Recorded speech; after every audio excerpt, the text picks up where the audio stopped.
Hello दोस्तों, BY के book summary में आपका स्वागत है। मैं हूं अमीन। यहाँ हम दुनिया के सबसे बड़े लीजेंड्स की इंस्पायरिंग जर्नी, उनका मेंटल वार और एम्पायर बिल्डिंग के लाइव लेसन को डिकोड करते हैं। आज का टॉपिक और उनका सबसे बड़ा सीक्रेट आपके स्क्रीन पर है। चलिए शुरू करते हैं मेरे AI को होस्ट के साथ। Let's dive in. कभी ऐसा लगा है कि हमारे फैसले असल में हमारे हैं ही नहीं? मतलब ऐसा लगता है जैसे कोई अनदेखी ताकत है, कोई धागा खींच रहा है और हम बस हाँ कह देते हैं। आज हम इसी रहस्य से पर्दा उठाने वाले हैं। देखेंगे कि कैसे अपने फैसलों का कंट्रोल वापस अपने हाथ में लिया जा सकता है। जरा सोचिए, आखिरी बार कब ऐसा हुआ कि कोई ऐसी चीज खरीद ली जिसकी जरूरत नहीं थी, या किसी ऐसी बात के लिए हाँ कर दी जिसे लेकर मन में डाउट था? अगर ऐसा हुआ है तो ये कोई गलती नहीं थी। हो सकता है कि अनजाने में एक बहुत ही चालाकी से बिछाए गए मनोवैज्ञानिक जाल में कदम रख दिया हो। देखिए, ये कोई पर्सनल फेलियर नहीं है। ये नतीजा है कुछ बहुत ही पावरफुल साइकोलॉजिकल ट्रिगर्स का। और रॉबर्ट सियाल्दिनी की जबरदस्त किताब इन्फ्लुएंस हमें ठीक यही समझाती है। वो बताती हैं कि हमारे दिमाग के बटन्स कौन से हैं और उन्हें कैसे दबाया जाता है। ये किताब इतनी खास क्यों है? अंदाजा लगाइए, दुनिया के सबसे महान इन्वेस्टर्स में से एक चार्ली मंगर इसे अपनी टॉप 10 किताबों में रखते थे। उनका मानना था कि ये ज्ञान जिंदगी के हर खेल में एक जबरदस्त, कह सकते हैं कि एक अनफेयर एडवांटेज देता है। तो चलिए इसमें और गहराई से उतरते हैं। आज हम प्रभाव यानी इन्फ्लुएंस के इन छिपे हुए हथियारों को एक एक करके खोलेंगे और देखेंगे कि इन्हें कैसे पहचानना है और इनसे बचना कैसे है। तो शुरुआत करते हैं सबसे पहले और शायद सबसे पुराने सिद्धांत से। इसका नाम है रेसिप्रोसिटी। सीधा सा मतलब है कुछ मिलने पर उसे वापस चुकाने की हमारी गहरी आदत। रेसिप्रोसिटी असल में एक सामाजिक कर्ज चुकाने की इच्छा है जो हमारे अंदर बहुत गहराई तक बैठी हुई है। जब कोई हमें कुछ देता है तो हम एक एहसान सा महसूस करते हैं। सोचिए, जब कोई हमारे लिए दरवाजा खुला रखता है तो मुंह से अपने आप थैंक यू निकलता है ना? बस यही है रेसिप्रोसिटी। इसका सबसे बढ़िया उदाहरण है सुपरमार्केट में मिलने वाले फ्री सैंपल्स। वो जो पनीर का छोटा सा टुकड़ा मिलता है ना, वो असल में मुफ्त नहीं है। वो एक छोटा सा मनोवैज्ञानिक कर्ज डालने का तरीका है।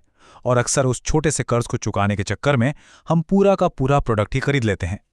चलिए अब अगले ट्रिगर पर चलते हैं और देखते हैं कि कैसे हमारे ही शब्द और हमारे ही वादे हमारे खिलाफ एक जाल की तरह इस्तेमाल हो सकते हैं।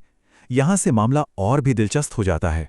हम सब अपनी कही हुई बात पर टिके रहना चाहते हैं, कंसिस्टेंट दिखना चाहते हैं, भले ही हमारा शुरुआती फैसला गलत ही क्यों ना हो। एक बार अगर हमने किसी चीज के लिए हाँ कह दिया तो पीछे हटना बहुत मुश्किल लगता है। जैसे मान लीजिए कि किसी अच्छे काम के लिए एक पिटिशन साइन कर दी, तो बाद में उसी काम के लिए डोनेशन देने के चांसेस बढ़ जाते हैं। ये क्लासिक सेल्स टेक्निक है जिसमें छोटी छोटी हाँ बुलवाई जाती है। जैसे किसी ने कहा, हाँ मैं अपनी हेल्थ की तो परवाह करता हूं, बस अब उनके हेल्थ प्रोडक्ट को मना करना काफी मुश्किल हो जाता है। इंसान अपनी ही बात में फंस जाता है। अब जो बात वाकई में मजेदार है वो ये है कि हमारा माहौल, मतलब दूसरे लोग, एक्सपर्ट्स और दोस्त हमारे फैसलों को कैसे पलट देते हैं। आइए सामाजिक प्रभाव के 3 सबसे शक्तिशाली हथियारों को देखते हैं। कभी सोचा है कि हम सब भीड़ के पीछे क्यों चलते हैं? अगर किसी रेस्टोरेंट के बाहर लंबी लाइन लगी है तो हम मान लेते हैं कि खाना जरूर कमाल का होगा।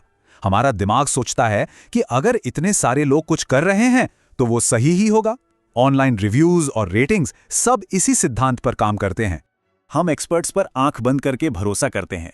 और मजे की बात यह है कि हम सिर्फ असली एक्सपर्ट्स पर नहीं, बल्कि एक्सपर्ट दिखने वालों पर भी भरोसा कर लेते हैं। तभी तो टूथपेस्ट के ऐड में एक्टर्स को डॉक्टर वाला सफेद कोट पहनाया जाता है।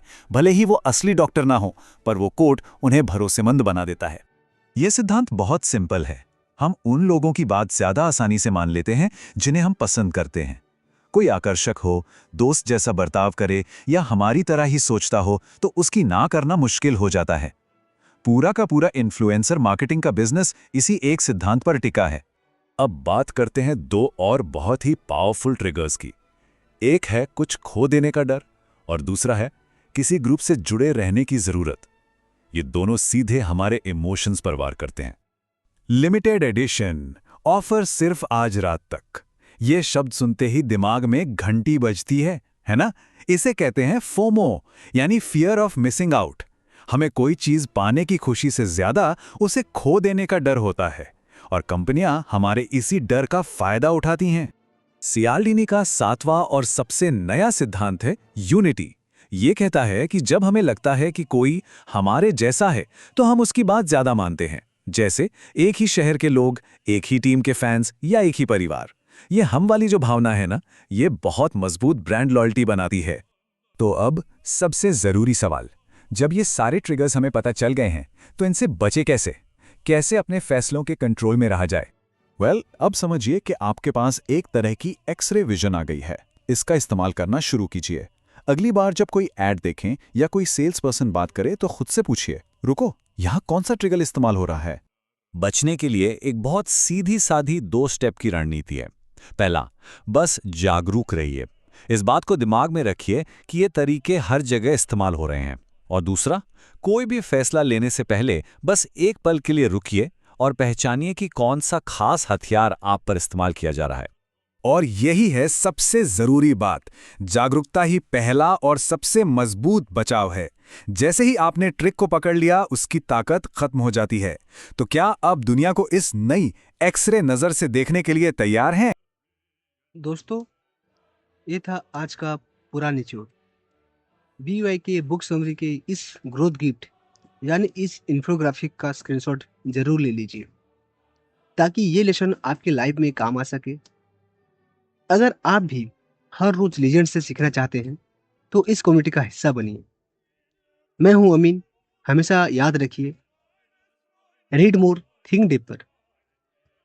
अगली वीडियो किस पर होनी चाहिए कमेंट में जरूर बताएं। मिलते हैं अगले एपिसोड में।